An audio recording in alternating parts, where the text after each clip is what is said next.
I'm making this video to show my Soldano SLO that I built, and to show the modifications that I did. I put a effects loop return level on it, so that's over here.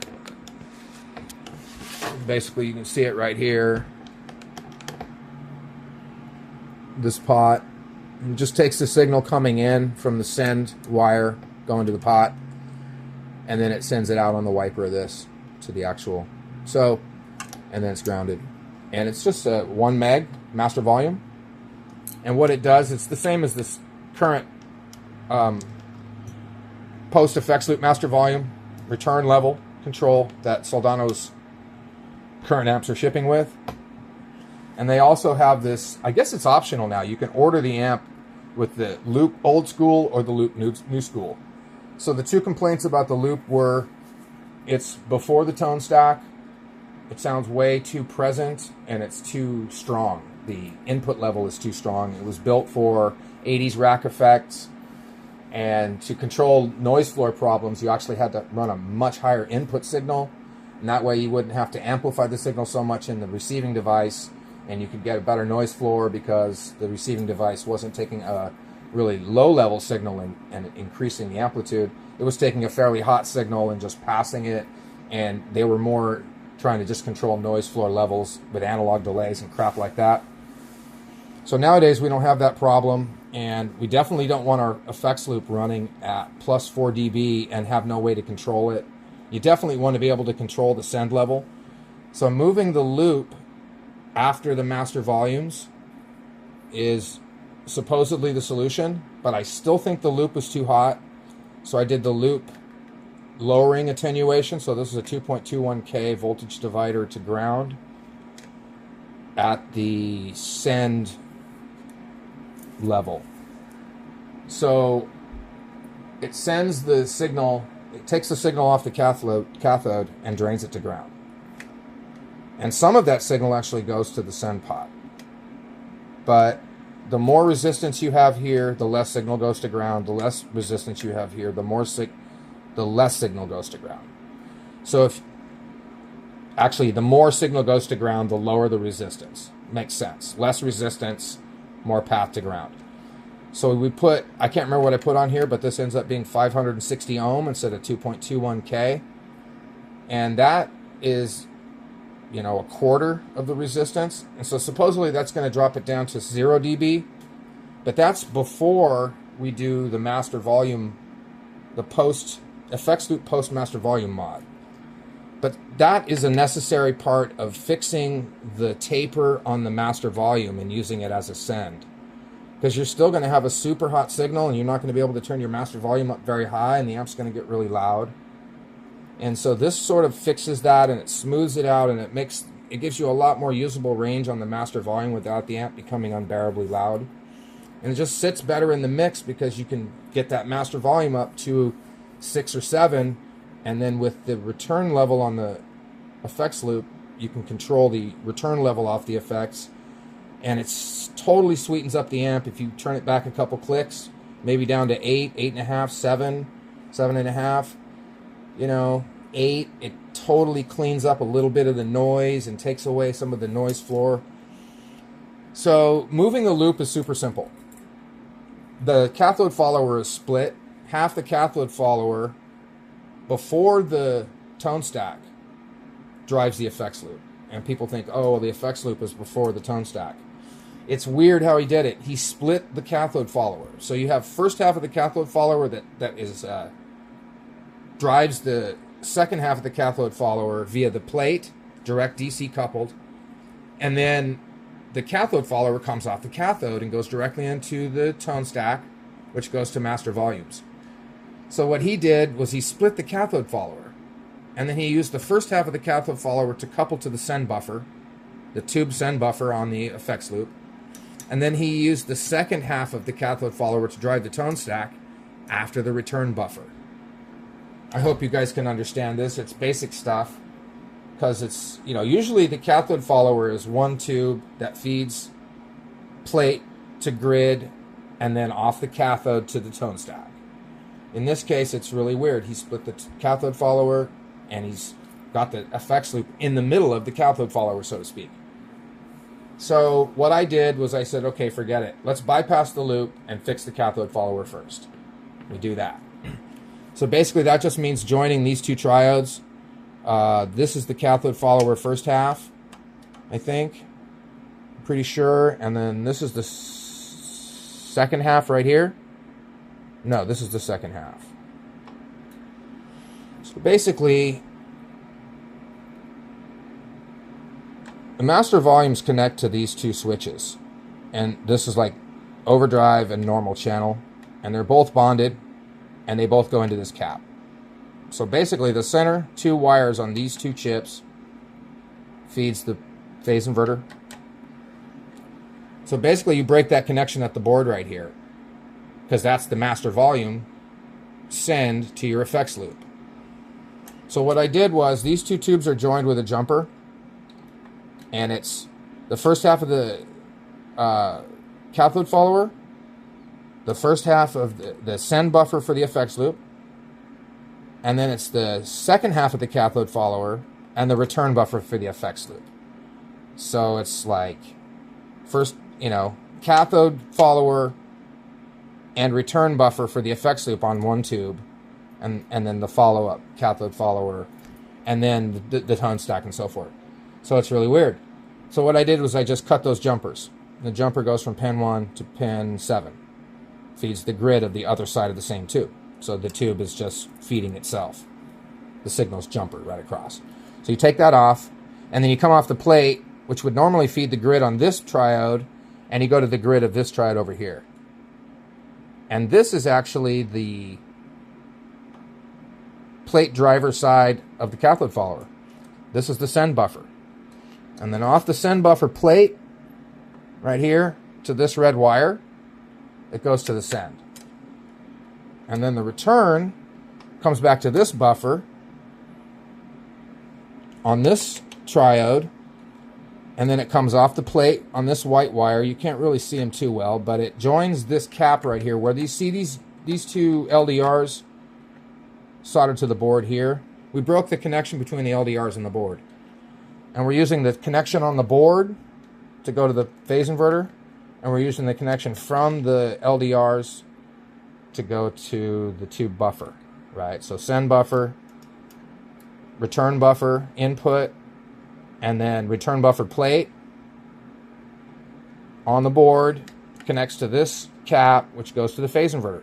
So it was so simple. It was cut the two jumpers on these two tubes,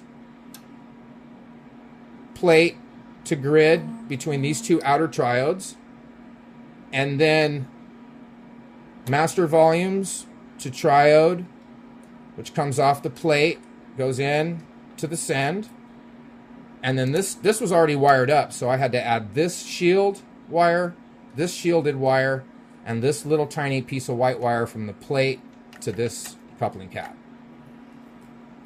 And it really doesn't change the topology too much, because the way that the cathode follower first half was coupled to the send buffer and the way that the cathode follower second half was coupled to the return buffer is the same as how the cathode followers are coupled together, the two halves, and the same as how the send buffers. Very similar. All the connections were very similar.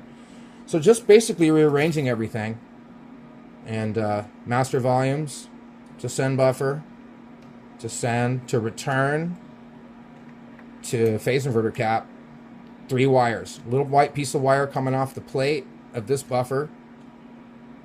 Return coming to the grid right here. Actually, it's right here. And so it's going to come off of this plate to right here. Oh yeah, that's right. And then there's a mod where you add a .1 UF bypass cap to the cathode of the return stage. I guess that fixes some of the volume issues. But I did that. That's a really nice Panasonic polypropylene. And then I did the level control thing. And these are 2 standard mods. Everybody's doing 470 ohm here and 1 UF 100 volt cathode bypass. And so that's it. And that drives the tone stack. Or no, that's driving the send. Send always comes off the cathode, and return comes off the plate, which is right here, that white wire that goes to this cap. So I guess I hope I'm explaining it in a way that can be understood. But if you look at the diagram, I can show my diagram. It's so simple to understand. So basically, if we look at the diagram over here, we've got the first half of the cathode follower and the second half of the cathode follower split, and then it says to power amp, but if you look down here, it says from preamp, and your tone stack is right here, right? So it's basically, the cathode follower is this triode, half a tube, this triode, half a tube, driving the tone stack to the master volumes. Master volumes are right here. So what I did, I don't know if you can see my lines. I hate having to try to hold my damn phone. So I connected the first half of the cathode follower to the second half of the cathode follower directly. Done. And that effectively bypassed the effects loop, because the cathode follower would connect to here. Pin 6, the plate, directly to the grid of the next tube. And then this one is pin 6 to the grid of the next tube, to the cathode follower. And then there's the cathode follower going to the tone stack. So that basically takes the loop out and just jumpers the cathode follower stages together. And that's V3B and V4A. So if we look in the amp, I guess we're looking at this V3B and V4A. Right here. V3B, V4A. I mean, you'll recognize them once you get in there. If you know topology, you can check it out and you'll figure it out. And so the next part was pretty simple. If you see the LDRs right here, they join into one wire and they go straight to this coupling cap, which is right here. There's your two LDRs, and there's your coupling cap. So these are normally joined together. So what I did is I broke the connection right here.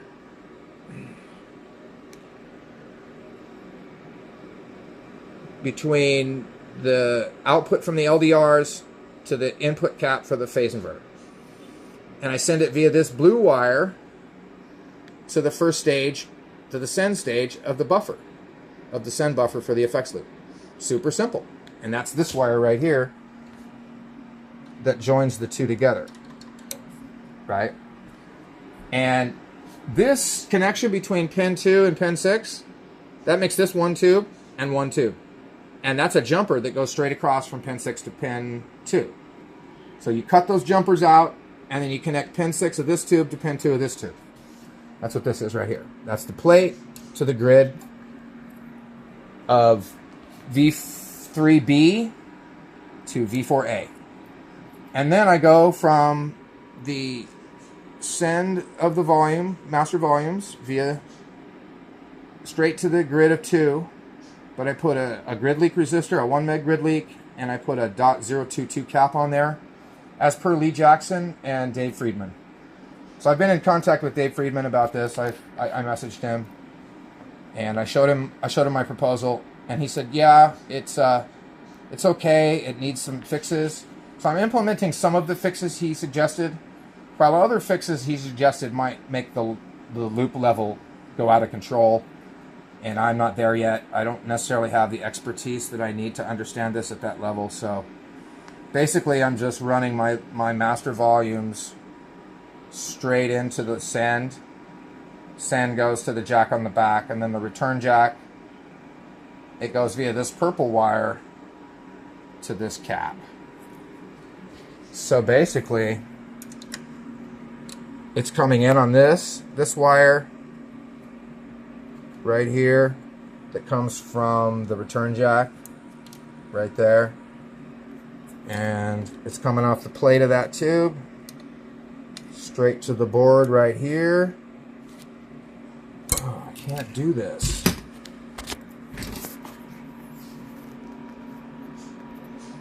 So this white wire, you can see it down in there.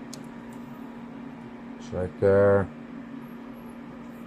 connects to the board, and then this red cap comes off the master volumes. So it was stupid simple.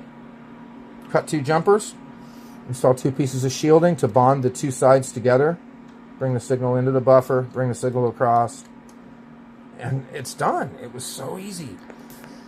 And that's pretty much all I did.